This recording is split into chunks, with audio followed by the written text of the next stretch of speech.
você trouxe a palavra do Senhor, vamos compartilhar o livro de Números, capítulo 13, versos 25. Números, capítulo 13. Deixa a Bíblia aberta nesse trecho para que nós juntos possamos compartilhar.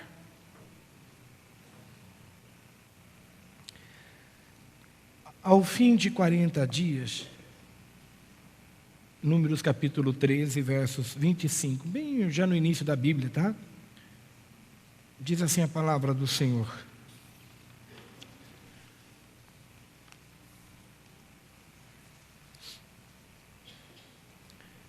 Ao fim de 40 dias, eles voltaram de sondar a terra.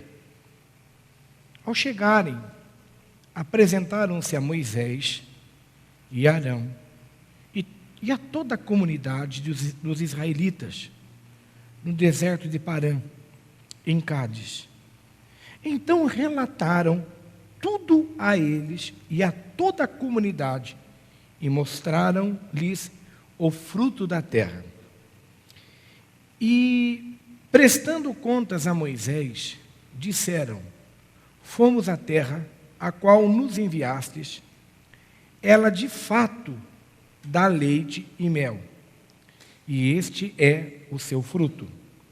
Contudo, o povo que habita nessa terra é poderoso, e as cidades são fortificadas e muito grandes. Vimos também ali os descendentes de Anak. Os amalequitas habitam na terra do Neguebe, os heteus, os jebuseus e os amorreus habitam nas montanhas, e os cananeus habitam junto ao mar e ao longo do rio Jordão. Então Calebe fez o povo calar-se diante de Moisés e disse: temos de subir e nos apoderar dela, pois com certeza conseguiremos prevalecer contra ela. Mas os homens que haviam subido com ele disseram: não conseguiremos subir aquele povo, não conseguiremos subir contra aquele povo, porque é mais forte do que nós. Então depreciaram diante dos israelitas a terra que haviam sondado. A terra por onde passavam para conhecê-la é uma terra que devora os seus habitantes, e todos os que vimos nela são homens de grande estatura. Também vimos ali os Nefelins, pois os descendentes de Anak procedem dos Nefelins, e éramos como gafanhotos aos nossos próprios olhos e também aos olhos deles. Até aqui por enquanto. Senhor, fala com tua igreja, com teu povo, em nome do Senhor Jesus. Amém. Deixa a Bíblia aberta para que nós possamos daqui a pouco descrever um pouco mais esse assunto. Irmãos, quando eu ouço esse texto da Bíblia a respeito do povo de Deus, todos nós sabemos que em torno de quase 400 anos, o povo de Israel, aproximadamente, eles ficaram como escravos do Egito. E Deus dava a eles, às gerações deles, uma promessa de uma terra prometida, de uma terra fértil, uma terra próspera, uma terra de promessas de Deus. É a mesma coisa hoje. Deus me promete a mim, promete a você, promete a nós, um mundo bem melhor do que esse. Um mundo bem melhor. Observem vocês, por mais que aqui a terra esteja com problemas, mas ninguém quer morrer. Estou errado? Ninguém quer morrer. Ninguém quer, de repente, deixar de viver. Porque Deus tem uma promessa que quando eu e você morrermos, para este mundo, para essa terra, para onde nós vivemos hoje, nós temos o quê? A eternidade com Cristo Jesus. É uma terra que não há dor, é uma terra que não há mais choro, uma terra onde não tem inveja, uma terra onde as pessoas vão viver com Cristo para toda a eternidade.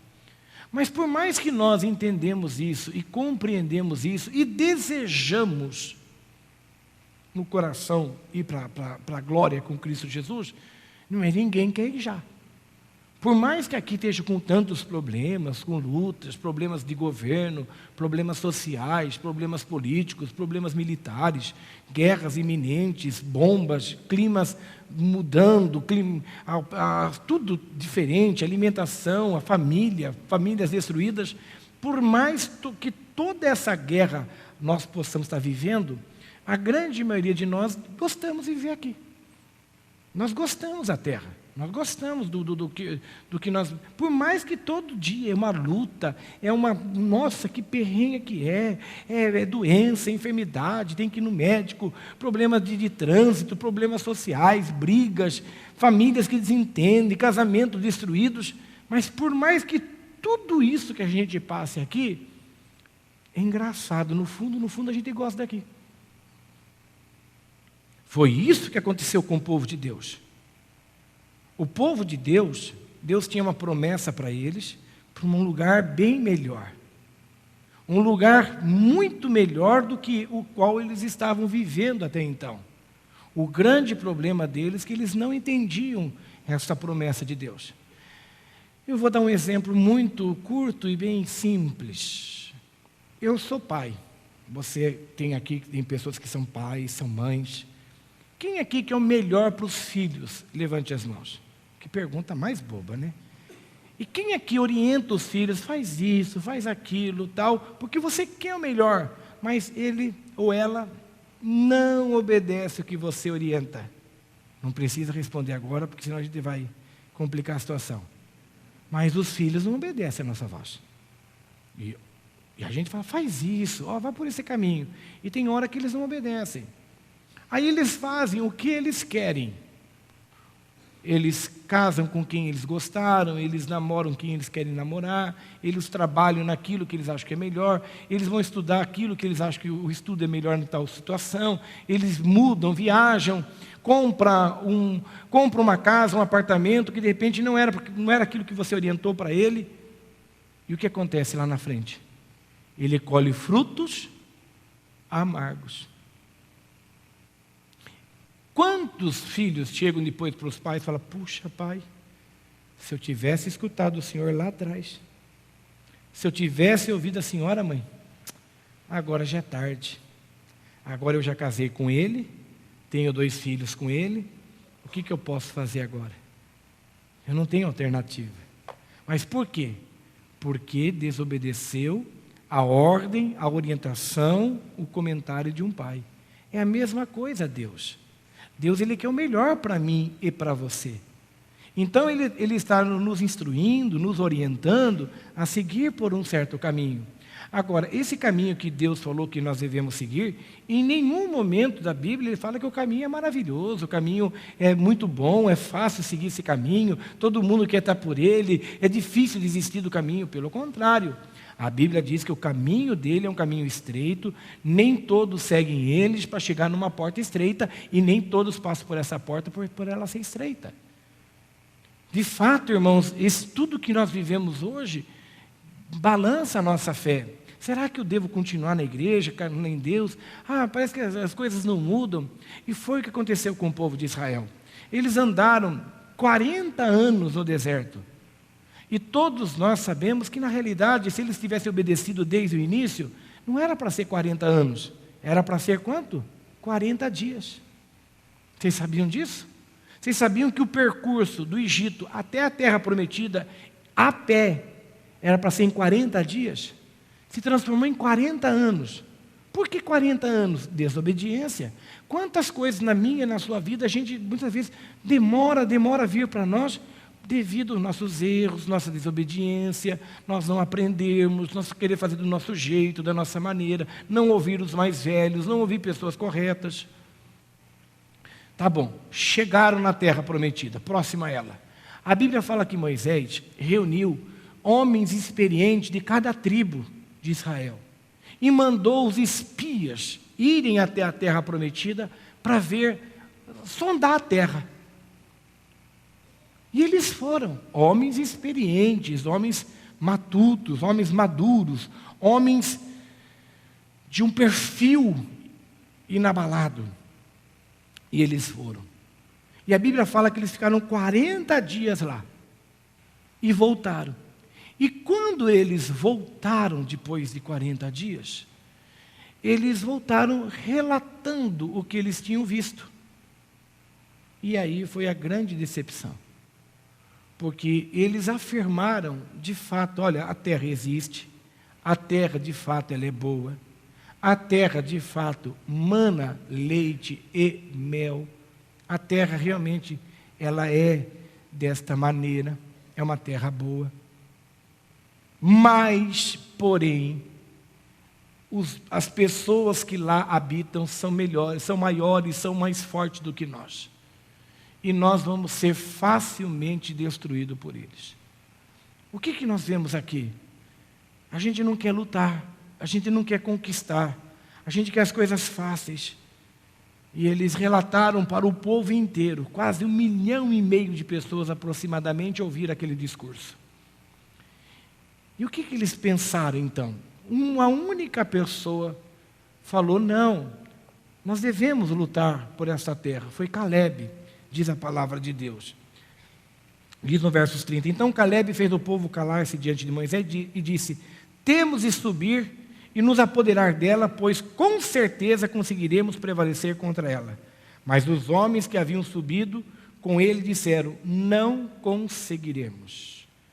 Diga assim comigo, temos de subir, de novo, temos de subir e nos apoderar dela, pois com certeza conseguiremos prevalecer contra ela. Essa é uma palavra de força, foi a palavra de Calebe. Mas olha o discurso seguinte, diga assim então comigo agora. Mas os homens que haviam subido com ele, disseram, não conseguiremos subir contra aquele povo, porque é mais forte do que nós. Então observem que nós temos hoje pontos positivos e negativos. Nós temos hoje pessoas que nos fortalecem, e tem pessoas que nos puxam. A pergunta é, quem sou eu e quem é você? Nós somos aqueles que falam, não, você vai conseguir, você vai ser curado, Jesus está sobre a tua vida. Não, Deus tem uma grande obra na tua vida, ou você é aquele que fala, de fato não vai dar certo, as coisas não estão dando nada correto, as coisas estão tudo errado contra nós. Como que você hoje se comporta? Veja o capítulo 14, então, agora, o que esse discurso ocasionou. Então, toda a comunidade, capítulo 14, levantou a voz e gritou, e o povo chorou naquela noite. E todos os israelitas murmuraram contra Moisés e Arão. Se você quiser grifar, grife essa palavra, murmuraram. De novo, murmuraram contra Moisés e Arão. E toda a comunidade lhes disse, seria melhor se tivéssemos morrido na terra do Egito. Seria melhor se tivéssemos morrido neste deserto. Porque o Senhor nos trouxe essa terra para cairmos à espada. Nossas mulheres e nossas crianças serão capturadas. Não seria melhor voltar para o Egito? E diziam uns aos outros, escolhamos um chefe e voltemos para o Egito. Até aqui por enquanto. Murmuração. Não murmurem. Cuidado com a murmuração. Murmuração que muitas vezes vocês não entendem a situação espiritual em que vivemos. Nós não entendemos. Hoje é muito fácil as pessoas disserem assim, mas a igreja é diferente, nossa, a igreja ela está indo para um outro aspecto. Meus irmãos, o mundo hoje é diferente. Tudo é diferente hoje. Então, cuidado e peça a Deus orientação se suas palavras não são murmurações. Porque a murmuração não agrada a Deus. A murmuração contamina. A murmuração fragiliza. Um exemplo, se eu começo a murmurar próximo a pessoas deprimidas, eu posso levar ela a suicídio. Se eu começar a contar para vocês os meus problemas, se um dia eu unir, um exemplo, eu vou falar com 10 pessoas depressivas, e eu começar a contar os problemas que eu passo, é capaz de fazer com que as 10 cometam suicídio. Então tem coisas que você não deve comentar com tudo ou com todos. Porque tem pessoas que elas não têm suporte para ouvir determinados assuntos, determinadas conversas. Por isso, cuidado com murmurações. Ah, isso está errado. Ah, tal coisa. Foi o que aconteceu com o povo de Israel. A Bíblia fala que eles choraram a noite inteira. Naquela noite choraram e começaram a murmurar. O que é murmurar? É falar mal, é ficar falando pelos cantos, é ficar falando mal de um, de outro, falar mal daquele. A Bíblia fala que aqui eles começaram a murmurar contra Moisés e Arão. Contra Moisés e Arão. Quem era Moisés? O profeta. Quem era Arão? O sacerdote. Eles começaram a falar mal desses dois homens. E não só falar mal, como começaram a dizer: seria melhor se tivéssemos morrido na terra do Egito. Seria melhor se tivéssemos morrido nesse deserto. Porque o Senhor nos trouxe essa terra para cairmos à espada. Agora eles falam contra Deus. Por que Deus nos trouxe até aqui? Por que Deus permitiu nós virmos até aqui? E aí a frase mais forte que eles dizem: não seria melhor voltar para o Egito? Não seria melhor nós voltarmos da onde nós estávamos? Numa terra de escravidão, numa terra onde nós não temos valor nenhum, uma terra que nós somos escravos, uma terra que desdenhavam de nós. Eles queriam voltar. Por isso que a Bíblia diz, lá no livro do apóstolo Pedro, que diz: o cão volta a comer do próprio vômito. O cão volta a comer do próprio vômito. Eles queriam voltar para o Egito. Tudo isso é murmuração. Ficar falando mal, ficando criticando. E aí, em versos 4, a frase é mais forte ainda. E diziam uns aos outros: observem vocês, quando as coisas elas não são de Deus, elas não são faladas às claras, é falado nas murmurações. Viu? É falado nas murmurações. Então presta bem atenção. Cuidado com pessoas da igreja que murmuram. Pessoas, eu não sei porquê, não gosto disso, seja onde for, tá?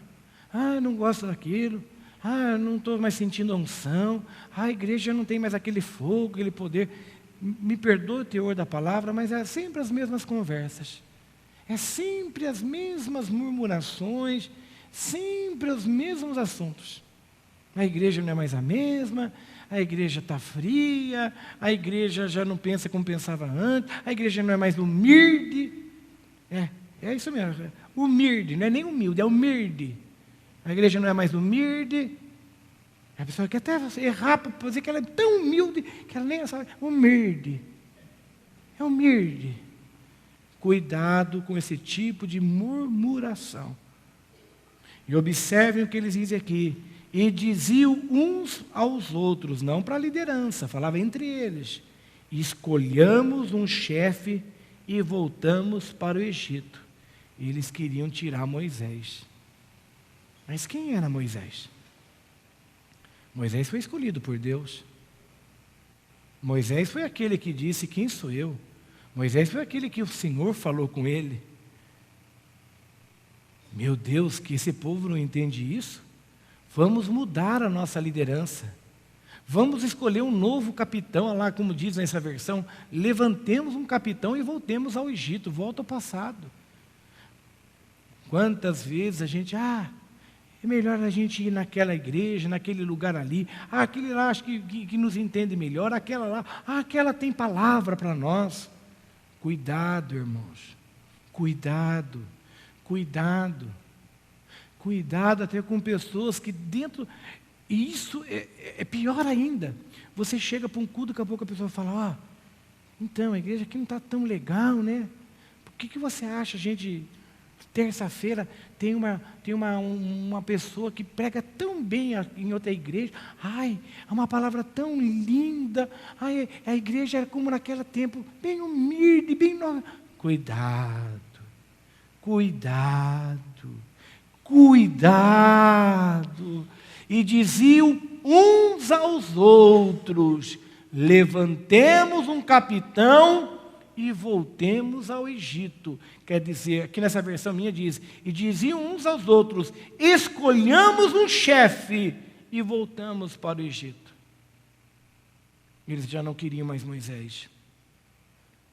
Eles queriam uma nova liderança.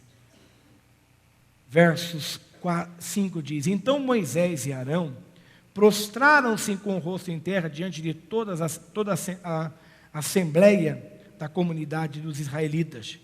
E Josué, filho de Num, e Calebe, filho de Jefoné, que faziam parte dos que haviam sondado a terra, rasgaram suas roupas e falaram a toda a comunidade dos israelitas: a terra por onde passamos para conhecê-la é extraordinária. A terra por onde passamos para conhecê-la é extraordinária. Eu quero ir para o céu. Eu quero ir para casa. Não quero sair da presença de Deus.